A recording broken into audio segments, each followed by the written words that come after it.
So here I am with Koyama-san, who is a seasoned black belt. He is mostly a guard player, so he reaches for a collar grip as per IBJJF rules before pulling guard. I look for pants grip for perhaps a Toreando pass, but he's controlling my right knee. I rotate over his leg and move back, but he manages to block me with his right leg. And he gets a spider grip on the left side and a collar grip on the right.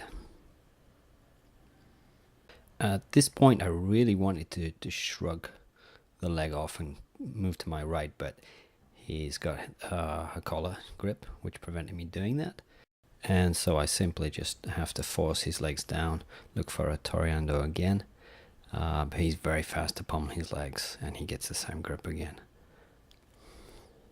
He's switched to a reverse de la Riva guard here, and I don't particularly like his left side leg on my hip, so I pummel under, but he swept me very easily.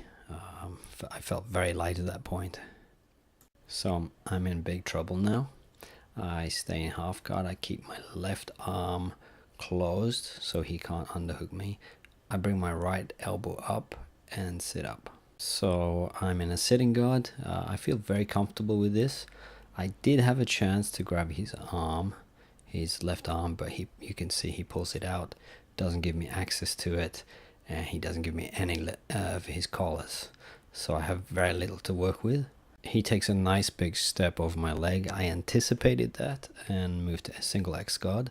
His arm removes my foot from his hip, and he doesn't let me get it back. At this point I want to change to full X guard. Can't do it, so I drop him to the side.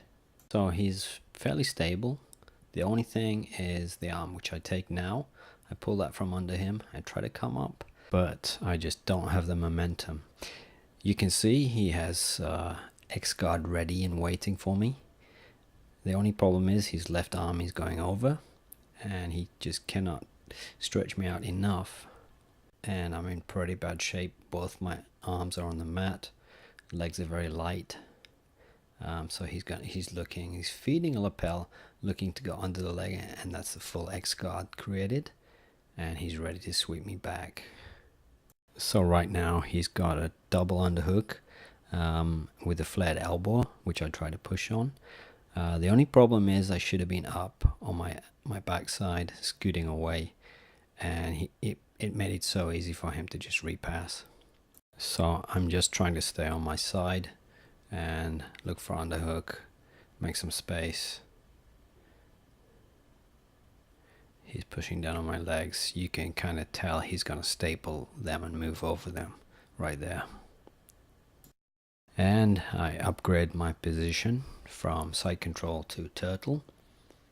I have a hold on his left arm, so I try to keep that and turn him over to my left, but his weight distribution is so good. Here he steps over to stop the turn. I get mounted and quickly I put him back into half guard. So he's now in a knee cut pass position, using his right elbow to flatten me to the mat. He's controlling my right collar, which is never good. When someone frames on me in this type of pass, I usually try to frame back with the left arm and wait for their weight to fall down so I can kick just like that. But he anticipated what I was going to do. So again, we're in this position. I try to stay on my side, but this time I turtle and I sit out. You can see he immediately underhooks my leg with his right arm, and that totally stopped me from working butterfly guard. I transition to deep half, which I'm actually not very good at, but you know, you gotta keep trying. To counter the deep half, he stepped off my head and he isolated my right arm. My right arm was right next to my ear, so it was a pretty bad position for me. Well, I hope you enjoyed this commentary, and thanks for listening.